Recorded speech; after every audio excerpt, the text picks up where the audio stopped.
Seorang ibu di Manis Renggo, Kota Kediri tega menghabisi nyawa kedua anaknya, BL, 14, siswa kelas 2 Madrasah Sanawiyah, dan BN, 9, siswi kelas 1 Madrasah Ibtidaiyah.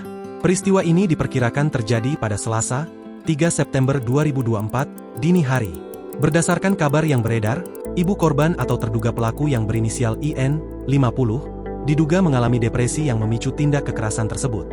Sutarmanto selaku Ketua RT RW 0106 di kediaman korban mengatakan, kejadian ini pertama kali dilaporkan oleh warga pada dirinya.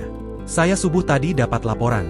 Saat kami mendatangi lokasi, kedua anak tersebut sudah dalam kondisi meninggal berlumuran darah. Kasus ini kemudian kami laporkan ke pihak kelurahan setempat dan diteruskan ke kepolisian, kata Sutarmanto. Ia mengatakan, ibu korban diduga mengalami depresi karena sempat mengamuk dan menganiaya anaknya hingga meninggal dunia. Sementara itu, Kasat Reskrim Polres Kediri Kota, Ibtu Fatur Rozikin mengaku pihaknya telah mengamankan kedua orang tua korban.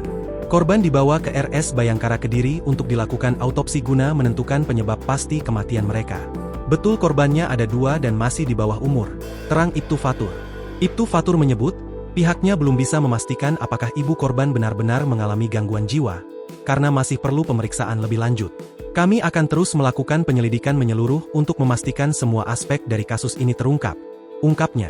Ibtu Fatur menegaskan, seluruh proses penyidikan akan terus dipantau untuk mengungkap latar belakang kejadian ini dengan jelas.